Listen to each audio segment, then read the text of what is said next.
Welcome to the Recommended Daily Value Podcast, your daily dose into the health and wellness world. Welcome back to the Recommended Daily Value Podcast, where we dive into everything health, fitness, and nutrition related 5 days a week in 5 minutes or less. This podcast is brought to you by Umzu, and I'm your host, Tyler Woodward. If you're not already, what are you waiting for? Hit that subscribe button, because today's topic of the day is my supplement stack. So to preface this, I'm not advocating that you take all the supplements that I take. We're all different. We're all individuals. So you got to take what works best for you, and figuring out what works best for you is half the journey that we're on. Obviously, I work for a supplement company, and I pretty much get all of my supplements for free, or at least all the ones from Umzu. And because I get a lot of my supplements for free, that gives me some financial freedom to experiment with some other supplements that I want to try out.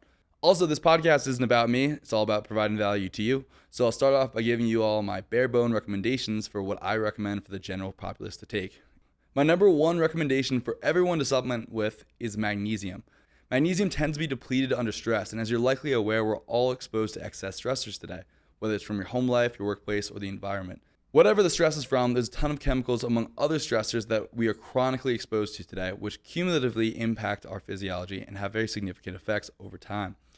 Additionally, many of us are not getting enough magnesium from our food, so we end up short on magnesium or deficient in it, at least to some degree.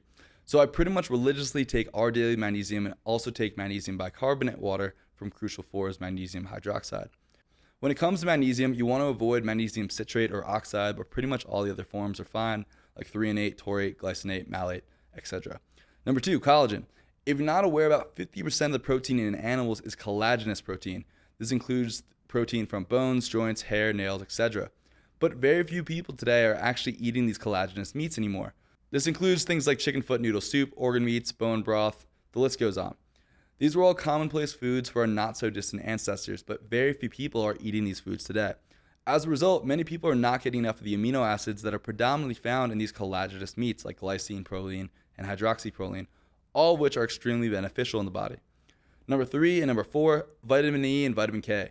These are both essential nutrients that I don't think we are getting enough of. Vitamin K, specifically as K2, is mostly found in organ meats and certain fermented foods like natto. Vitamin E, on the other hand, is more readily found in foods, but the issue is that vitamin E is depleted by foods high in the polyunsaturated fats. And many people are eating or have eaten way too many of these polyunsaturated fats, from things like fried foods, vegetable oils, or fatty fish. Last but not least, I highly recommend a B vitamin complex.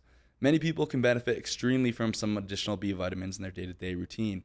There's a number of things that can deplete B vitamins like pollutants, alcohol, on top of our general metabolic requirements for it. Thiamine, or B1, is necessary for burning glucose for fuel and is needed for general metabolism as well. And I honestly feel incredible when I take a good B vitamin complex. So if I were only going to take a handful of supplements, that would be it. But here's some of the other things that I mess around with.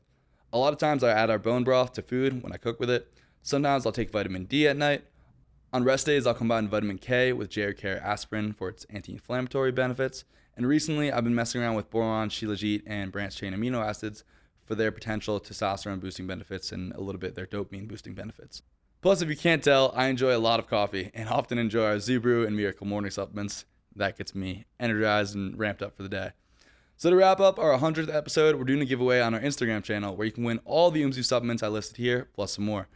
So make sure to go give us a follow over there and tag 3 friends to enter, and also tag your favorite supplement, because that will add that into the stack. And I just wanted to thank you all for tuning in to Recommended Daily Value, or as we call it, RDV. If you didn't know, RDV basically started 2 years ago with me just writing long form captions to Instagram posts. So it's been a real pleasure to bring you all this type of content in a form that's much more accessible to people today. And I hope you guys all really enjoy it and get something out of these episodes. Well, that's it for this episode. I hope you all enjoyed it. Let me know if you're going to try any of my supplement stack.